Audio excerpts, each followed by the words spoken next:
Well, obviously, a disappointing loss, for a game that, we controlled a good portion of. As I told our guys in the locker room, I'm not disappointed in our effort. I think our effort was there. I think we failed to, make some intelligent plays when we had opportunities to. We're a little looser with the ball than we usually are, and some of those steals by Villanova led to some opportunities for them. And they made, at the end of the day, they made one more play. But obviously disappointing loss.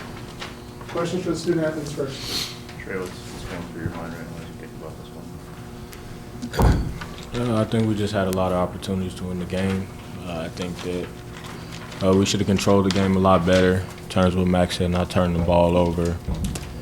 Just, looking for the big fella more.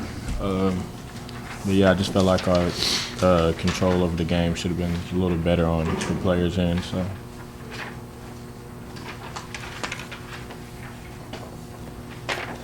How'd you guys feel about your work on the glass tonight? I mean, last time against Alabama, you got rebounded pretty bad, and tonight you won the rebounding game by quite a bit. I think that they just really didn't crash the glass as hard as Alabama did.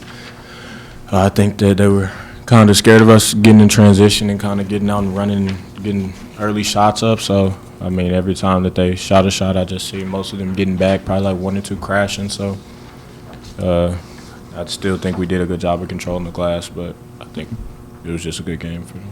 And on a similar note, how do you turn some more of those offensive rebounds into points? There were quite a few where you got an offensive board, one of the two of you, and then it ended up turning into a turnover or a missed shot.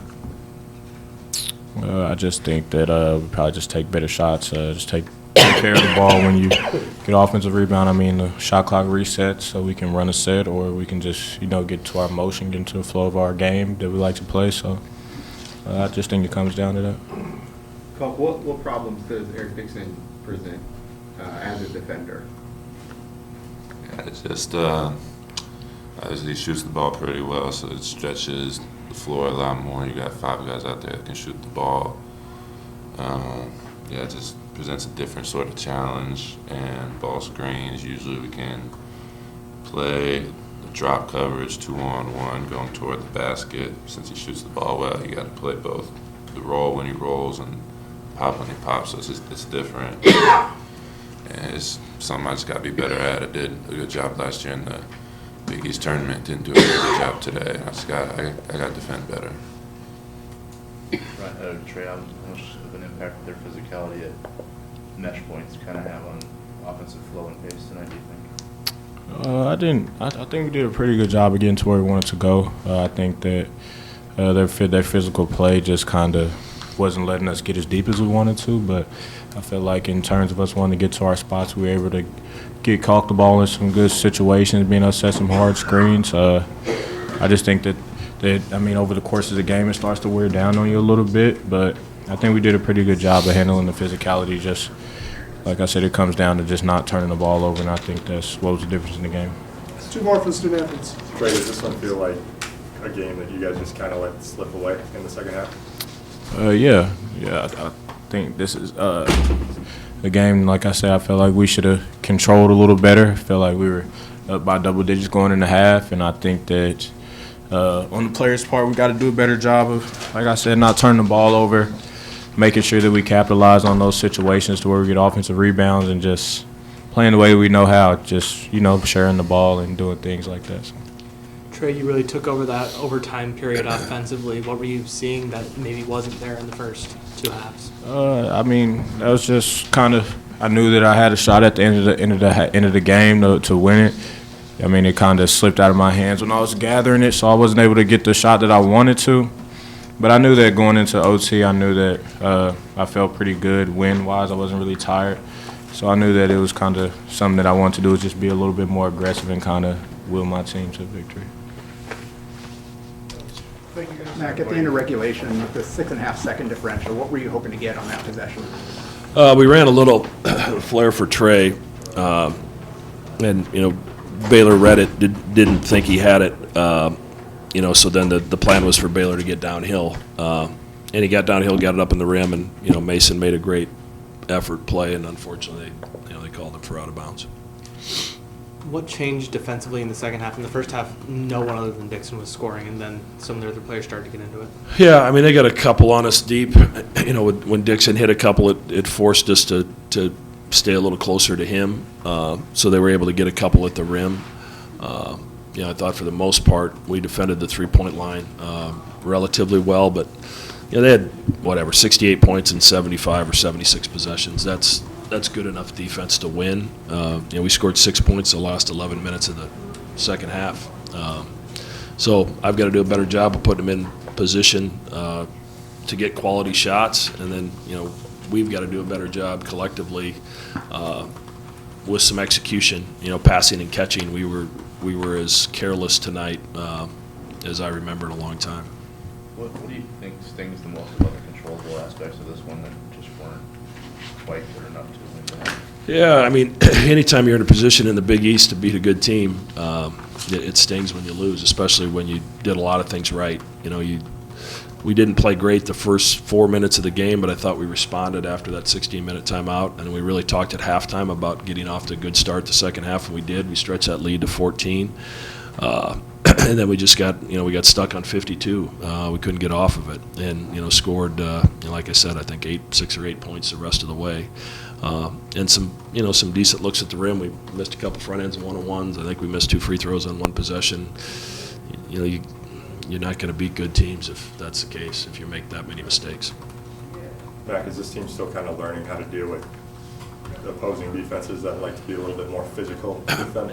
Yeah, I mean, for the most part, most of these guys have been through it. So, obviously they're being physical with us, and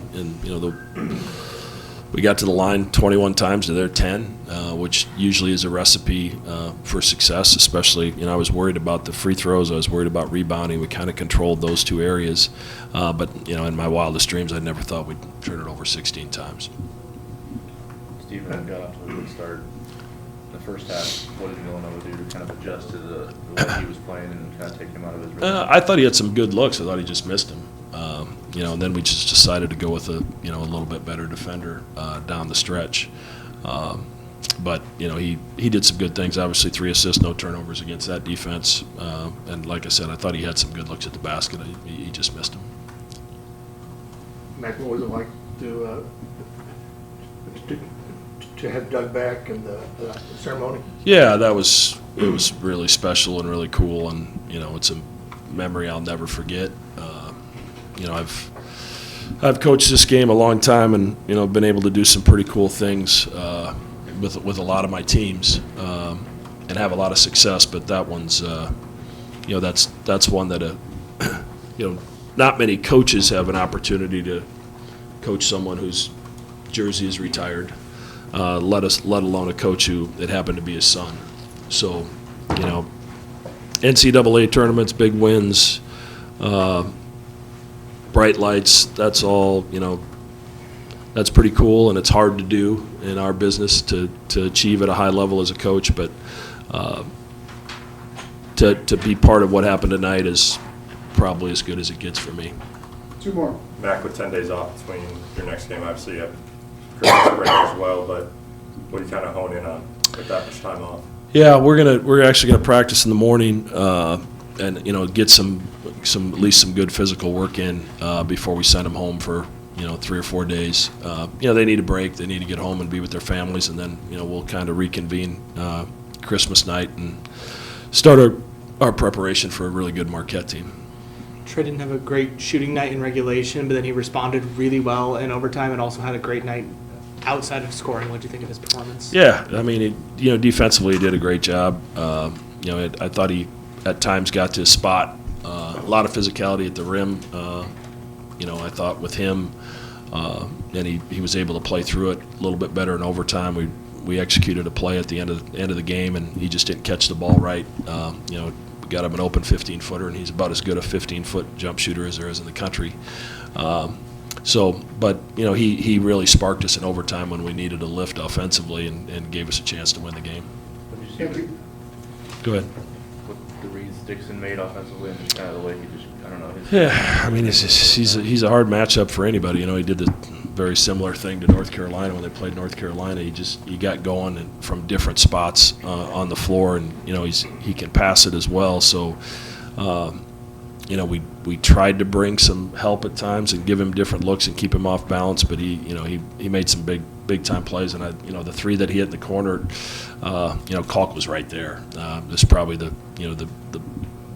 most challenged three that he took tonight was the one that he hit to win the game. Thank you. Merry Christmas.